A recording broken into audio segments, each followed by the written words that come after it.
TF1.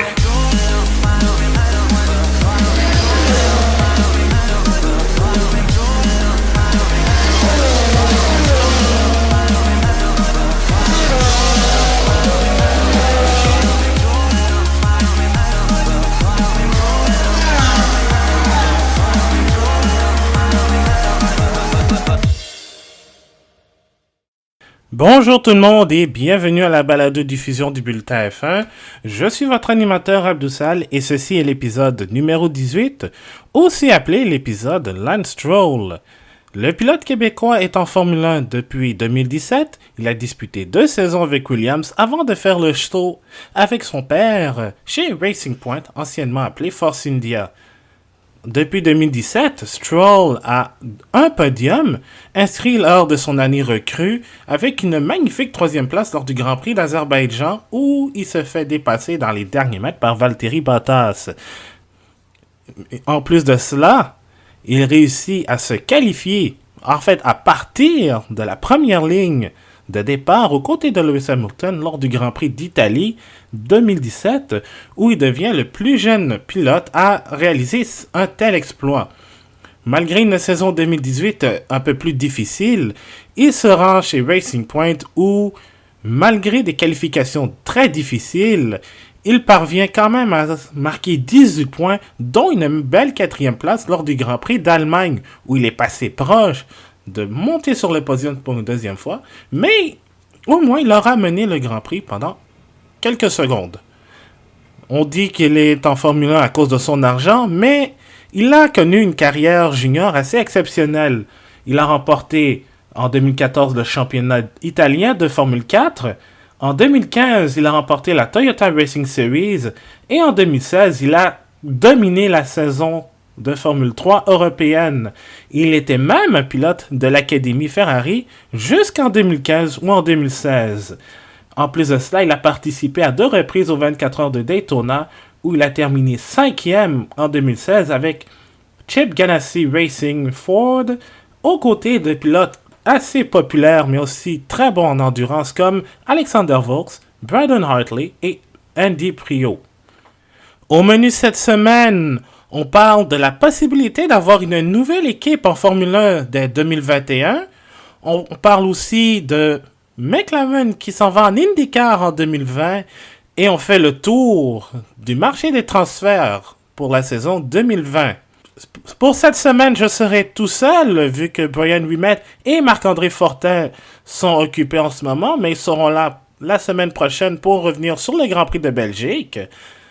Mais avant tout, je dois vous dire que oui, on avait l'épisode 16 qui était le bilan de mi-saison et qu'on passe à l'épisode 18. C'est parce que on veut garder l'épisode 17 pour une date ultérieure, vu que comme c'était le numéro de course d'un certain Jules Bianchi, on a décidé de faire les choses en grand et de lui dédier un épisode digne de son nom. De ce nom et de son nom. Donc, surveillez nos comptes Twitter et Facebook où on va faire l'annonce lorsqu'on va enregistrer l'épisode spécial sur Jules Bianchi parce que ça vaut la peine.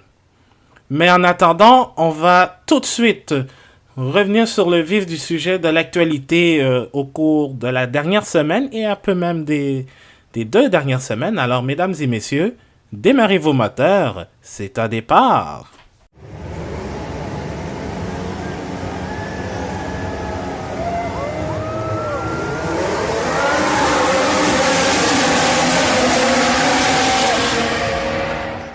Commençons tout de suite avec notre premier sujet, qui est la création possible d'une nouvelle équipe en Formule 1 d'ici la saison 2021. Selon le site RaceFans, une nouvelle écurie pourrait arriver en Formule 1 dans 2 ans. Le nom, Pantera Team Asia Formule 1. Avec déjà quelques noms qui sont très connus dans le milieu de la course automobile qui pourraient s'impliquer dans le projet. Pantera Team Asia F1 aurait des quartiers proches du circuit de Silverstone, comme quelques écuries dont Racing Point justement sont établies. Mais cette écurie roulerait avec la nationalité chinoise. Et pourtant, derrière ce projet, on va retrouver l'ex-directeur général de S&P Racing qui participait au championnat du monde d'endurance de la FIA jusqu'à la saison dernière, le français Benjamin Durand. Le nom a été créé, en fait, je devrais dire, la société Pantera Team Asia Limited a été créée le 28 janvier 2019 et le siège social se trouverait à Londres. L'associé de Durand serait Michael Oates, un homme d'affaires et un avocat qui s'était déjà associé à un projet d'une autre équipe chinoise du nom de China F1 Racing, qui avait, disons, vu le jour en 2017, mais le projet ne fut jamais suite.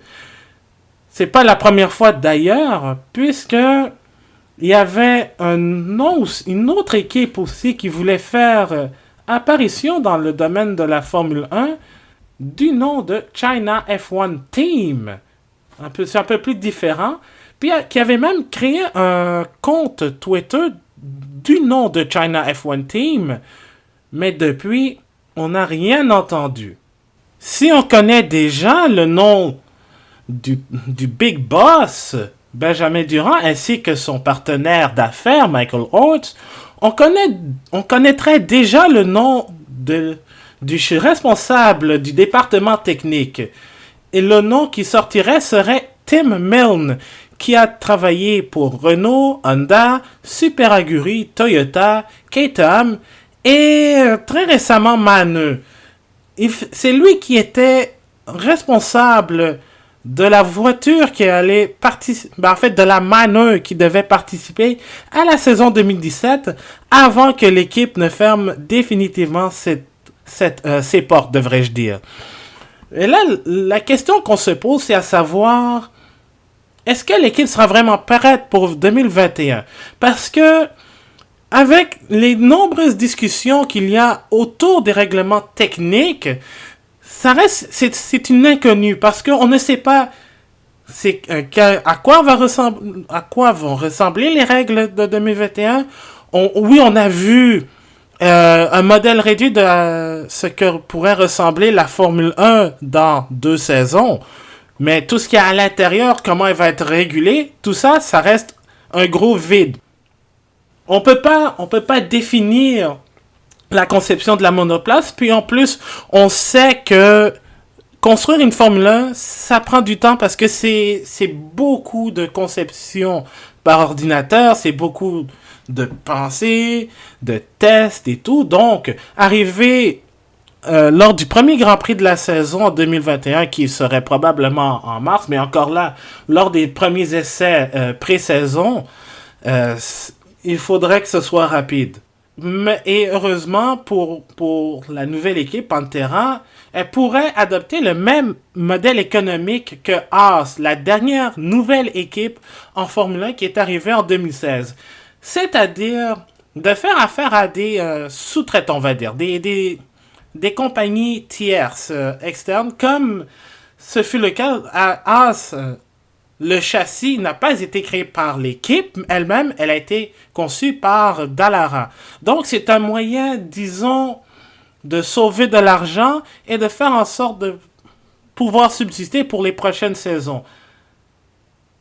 Et pour l'instant, la candidature n'a pas encore fait part de ses intentions, donc on ne sait pas encore si c'est juste un projet ou bien c'est vraiment dans la volonté d'être la 11e équipe.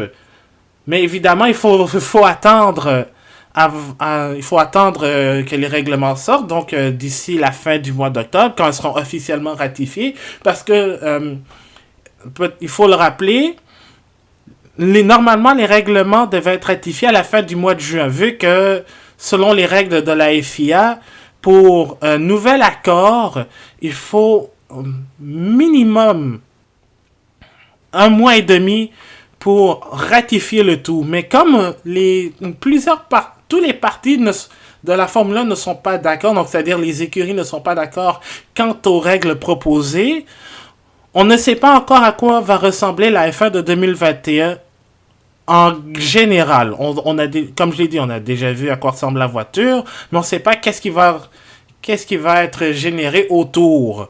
Donc, c'est pour ça que, pour l'instant, le projet, en fait, Pantera Asian F1 Team, reste une rumeur, parce qu'on ne sait pas si ça va continuer.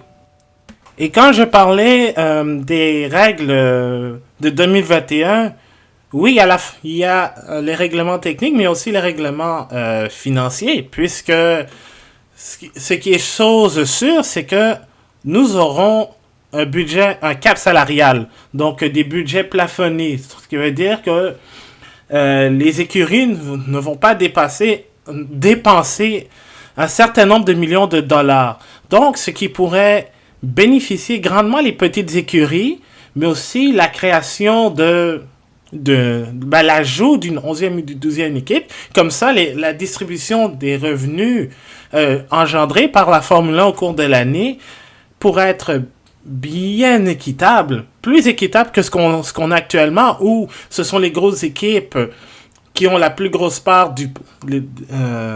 qui ont la plus grosse part de la tarte, et Ferrari qui a un supplément parce que c'est une équipe qui est là depuis 1950, depuis les débuts de la Formule 1.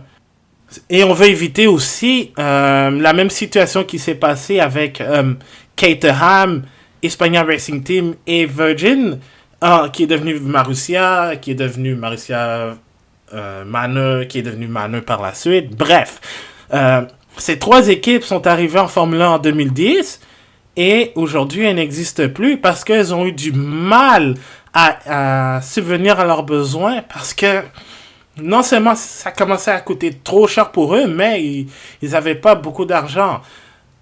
Virgin / Marussia / Manor a pu exister grâce à la 9e place de Jules Bianchi lors du Grand Prix de Monaco 2014 parce que l'équipe a battu Sauber qui n'a marqué aucun point et finir dans le top 10 est synonyme d'argent. Je pense qu'ils avaient gagné plus que des dizaines de millions de dollars et c'est ce qui leur a permis et c'est ce qui a permis à Marussia de rester en Formule 1 jusqu'en 2016 à la limite. Donc, sous le nom de Manor. Donc, on veut éviter que des équipes comme les Caterham, HRT et Virgin / Marussia / Manor décident de fermer boutique après quelques saisons, qu'elles puissent rester en Formule 1 pour des dizaines d'années. Alors, l'effet d'un plafond salarial, le fait qu'on décide d'imposer une limite, va permettre justement à ces équipes de pouvoir concevoir une voiture avec des pièces standardisées, avec des pièces de qualité, à bon prix évidemment, et de pouvoir aussi recevoir de l'argent de manière équitable. Donc, le fait d'ajouter une ou deux équipes pourrait être bénéfique autant pour la Formule 1 que pour les équipes elles-mêmes. C'est évident. Est-ce que Pantera sera la 11e ou la 10e équipe sur la grille? Parce qu'il y a une des 10 équipes actuelles qui est en sérieux questionnement pour 2021. C'est Haas, qui est justement la plus jeune équipe du plateau actuellement. Parce que l'équipe connaît une saison actuellement vraiment compliquée. Il y a la saga Rich Energy qui est leur sponsor titre qui fout le bordel dans l'univers de la Formule 1. Il y a un développement complètement raté de la monoplace actuelle. Pourtant, l'équipe est en constante évolution et progresse énormément, pardon. Et là, vous avez les contrats de Romain Grosjean et de Kevin Magnussen. Bon, Magnussen, je pense qu'on sait qu'il va revenir en 2020, mais est-ce qu'on garde Grosjean pour aller avec quelqu'un d'autre? Et là, en piste, ça va pas très bien. Les deux qui se chamaillent en piste, et ça coûte cher. Je vous rappelle, comme je l'ai dit en introduction, l'équipe a un modèle économique très différent des autres. C'est Dallara qui construit le châssis de la Haas.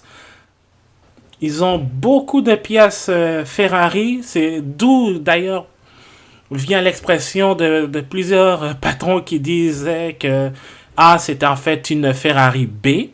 Parce qu'il y a des pièces, il y a des boîtes il y a la boîte de vitesse, il y a le moteur qui sont en fait de marque Ferrari, oui. Alors, mais le développement coûte énormément cher, donc, et en plus, Rich Energy ne paye vraiment pas l'équipe, donc si l'équipe continue de dépenser beaucoup plus qu'elle reçoit de l'argent, c'est sûr que 2021, ça se peut que Haas décide de regarder ailleurs. Surtout que là ils sont Haas, l'entité Haas est en NASCAR en plus de cela. Donc, la raison pour laquelle Gene Haas a intégré la Formule 1, c'était justement pour faire la promotion de ces outils de machinerie un peu partout dans le monde.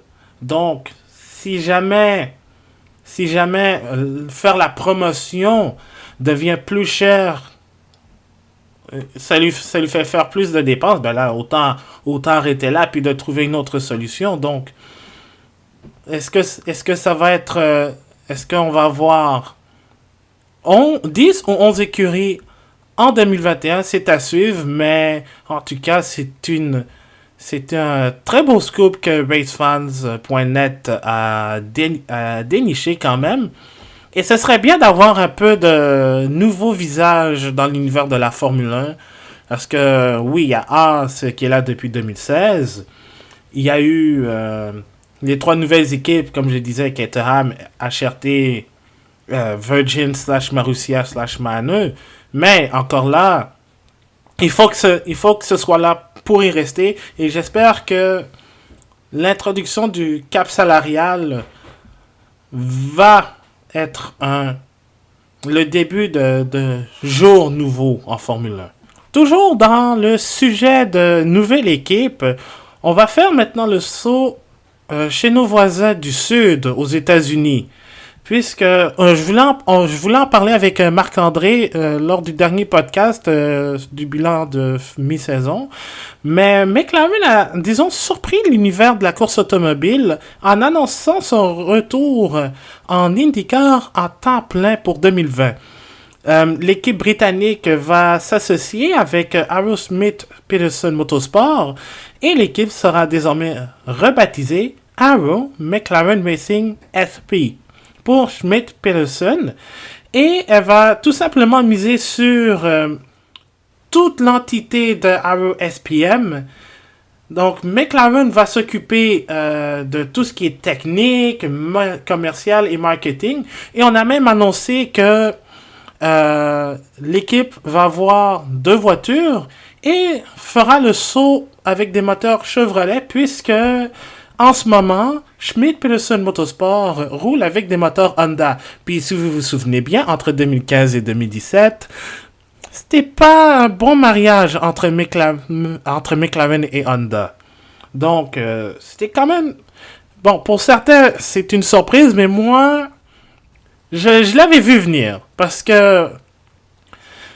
souvenez-vous, j'en avais parlé un peu au mois de mai entre le Grand Prix d'Espagne et de Monaco, mais je pense lors du Grand Prix d'Espagne, McLaren avait le logo de Arrow en plein sur leur voiture, autant en Formule 1 que lors des qualifications des 500 000 d'Indianapolis avec Fernando Alonso cette année.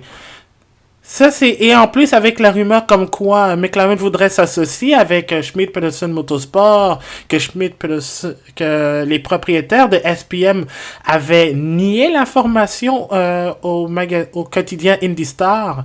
Moi, je l'ai su tout de suite que je pense que c'est avec eux. Quand j'ai su la nouvelle, ben là, j'ai pas été surpris du tout. Je pense que je l'ai vu venir. C'est tellement McLaren de faire ça. Mais là, en termes de pilote, on ne sait pas encore.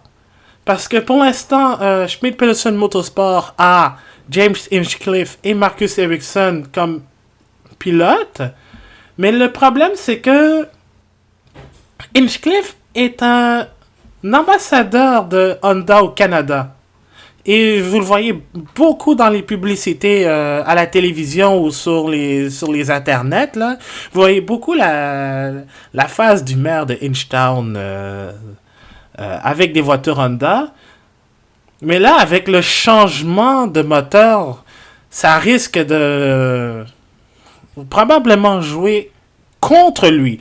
Mais Hinchcliffe a dit que il veut rester avec il veut rester avec Schmidt-Peterson Motorsport, mais il veut participer à l'expérience McLaren.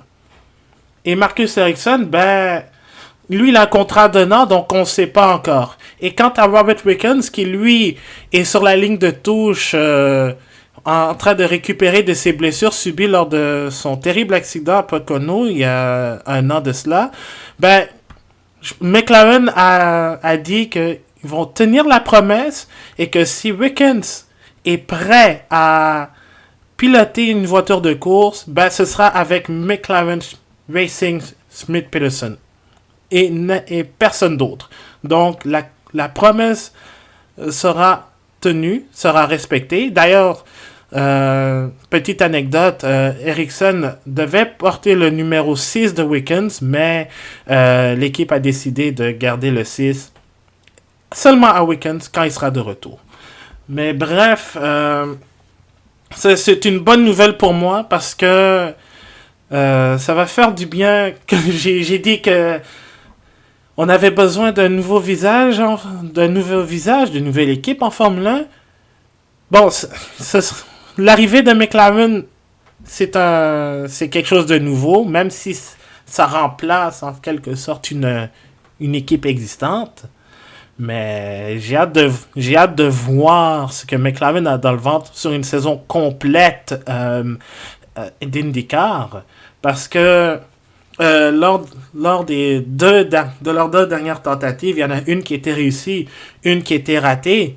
Ratée, c'était celle de cette année où il y a eu une panoplie d'erreurs et qui ont fait en sorte que Fernando Alonso n'a pas pu participer aux 500 000 d'Indianapolis, alors qu'à sa première tentative en 2017, McLaren s'était associé avec Andretti, qui est une des grosses équipes, et en plus qui avait un moteur Honda, vu que McLaren roulait encore avec Honda en Formule 1, ça a très bien fonctionné jusqu'à ce qu'Alonso décide d'abandonner.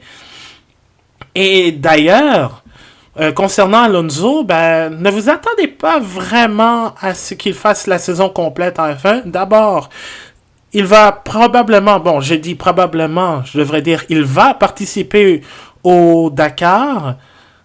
Il va probablement faire d'autres courses de rallye raid avec Toyota. Donc, je pense que... Et même Zach Brown, le PDG de McLaren, a dit que ce sera fort probablement pas possible qu'il fasse la saison complète en IndyCar en 2020.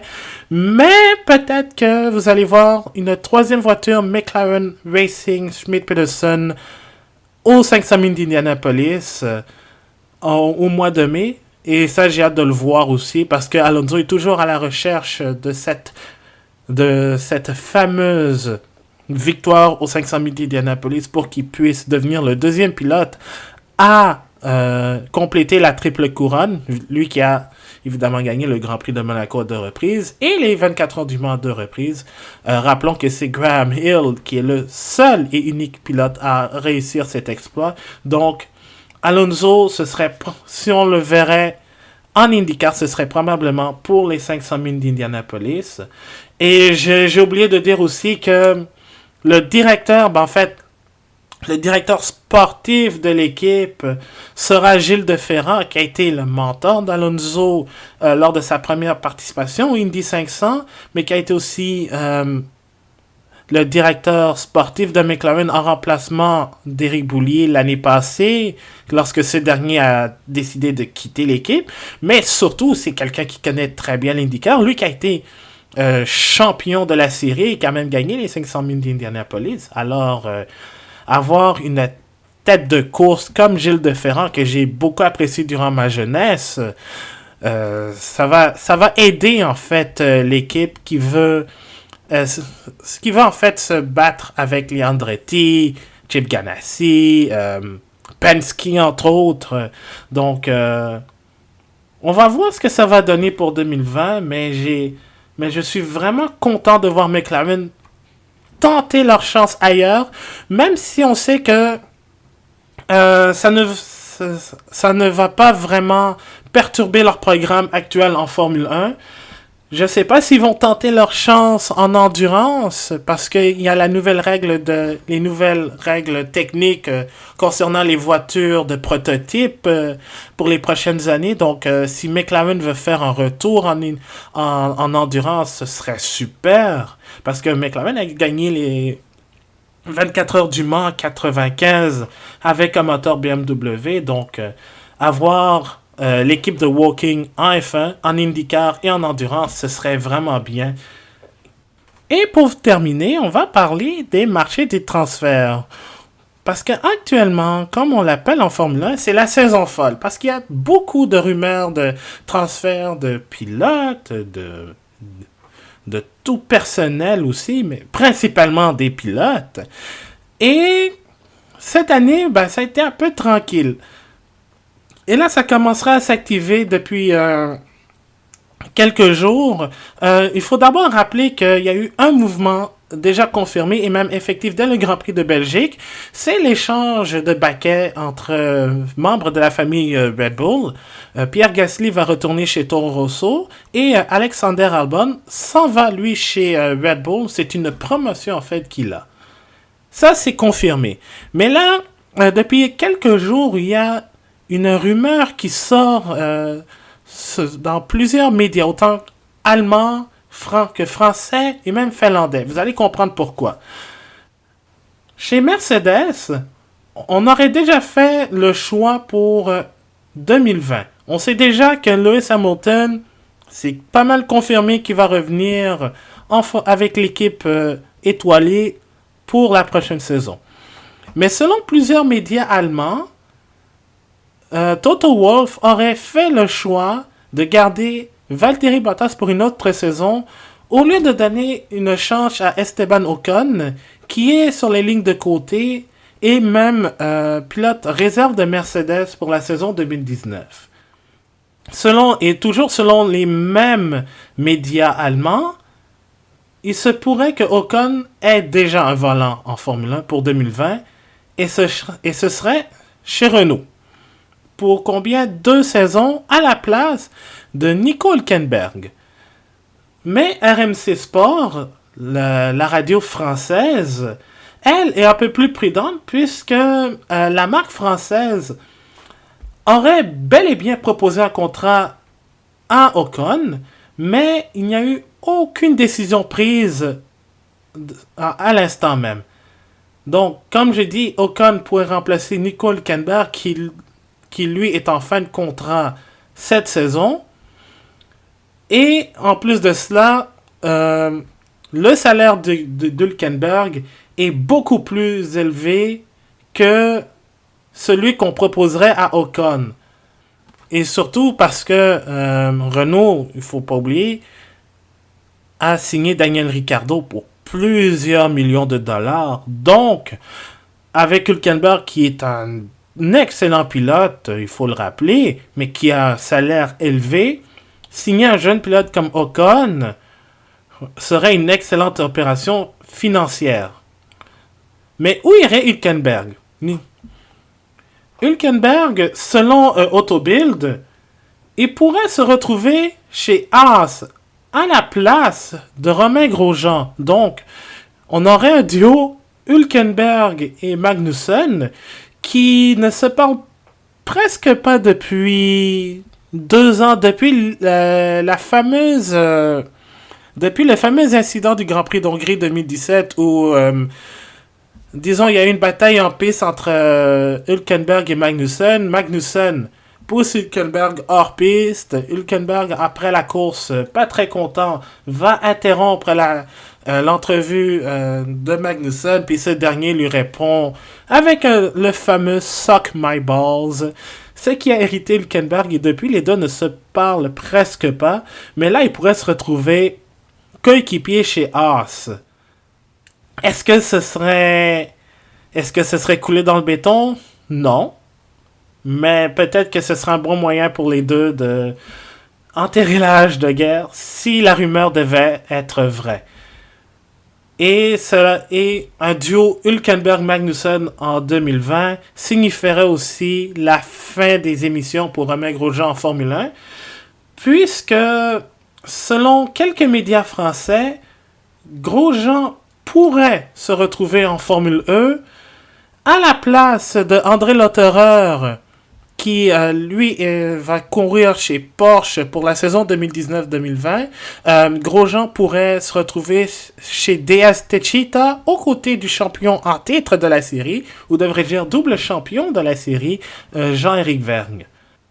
Alors, ce serait, pour plusieurs personnes, une très bonne nouvelle de voir Ocon arriver en Formule 1, revenir en Formule 1, surtout qu'il a perdu son volant aux dépens de Lance Stroll, qui a profité en fait du rachat de Force India par le consortium mené par Lawrence Stroll pour devenir Racing Point, et qui a fait en sorte que Stroll a un volant F1 et qu'Ocon lui est sur la ligne de touche, et Ocon pourrait revenir en Formule 1 pour 2 saisons avec une équipe française. Donc, ce serait le meilleur des mondes, en fait. Autant pour Ocon que pour Renault. Parce que Ocon va avoir finalement un volant avec une bonne équipe. Et je dis pas que Force India, c'était une mauvaise équipe. Mais au moins, il est chez un autre constructeur, local en plus. Et Renault va sauver de l'argent parce que attirer un pilote comme Daniel Ricciardo, ça prend beaucoup d'argent. Bref, c'est la rumeur principale qui circule en Formule 1. Si vous voyez une rumeur comme quoi Vettel n'est pas content du développement de Ferrari et qu'il voudrait retourner chez Red Bull, que c'est une possibilité, ne croyez pas vraiment à cela. C'est juste de la spéculation, en fait. C'est de la pure spéculation. Mais celle de Ocon avec Renault, ce serait plus ce serait fort probable. Surtout que Ocon avait déjà été proposé par Mercedes à Renault. Cyril Abiteboul, le directeur de Renault, avait dit OK, mais finalement a décidé d'opter pour Ricciardo. Donc, cette fois-ci, la deuxième fois est la bonne pour Ocon, qui va enfin qui va revenir en F1. Et il ne faut pas oublier que Ocon avait fait quelques tests avec Lotus, qui était l'équipe précédemment de Renault. Donc, il connaît bien l'environnement. Alors, Ocon, ce sera surveillé en fait. Et certains pensent que Mercedes devrait annoncer leur alignement de 2020 d'ici la semaine prochaine. Donc, ça, ce serait à surveiller. C'est ce qui complète l'épisode 18 du Bulletin F1. Un épisode pas mal court comparé aux autres. Mais on va revenir la semaine prochaine, évidemment, pour le Grand Prix de Belgique, avec Marc-André et Brian. Mais entre-temps, si vous voulez écouter les anciens épisodes, vous pouvez le faire sur vos plateformes préférées. Nous sommes sur Spotify, Apple Music, Google Play, Stitcher, TuneIn, entre autres. Évidemment, le podcast va se retrouver sur notre site bulletinf1.com, ainsi que les chroniques, les bulletins de notes et les avant-courses de chaque Grand Prix sur notre site officiel. Vous pouvez participer aussi à la conversation sur les réseaux sociaux. On est sur Twitter @lebulletinf1 ou sur facebook.com/bulletinf1.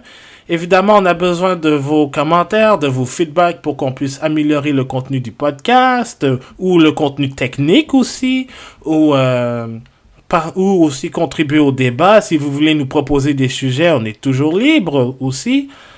Donc, si vous voulez le faire, sentez-vous libre. On veut aussi votre participation.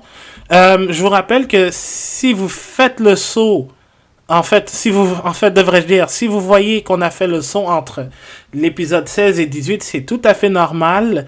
C'est parce que l'épisode 17 sera consacré à Jules Bianchi, mais on va l'enregistrer dans les prochaines semaines parce qu'on veut faire un épisode digne de ce nom. Alors, on va vous aviser en temps et lieu lorsque on va publier l'épisode spécial Jules Bianchi, donc l'épisode numéro 17. Mais entre-temps, nous allons préparer l'épisode 19, qui sera en retour sur le Grand Prix de Belgique. On va parler aussi de l'actualité de la course automobile. Alors, sur ce, je vous laisse là-dessus. Je suis votre animateur Abdoussal. Et on continue toujours de rouler avec le bulletin F1. Merci d'avoir été là et on se retrouve la semaine prochaine.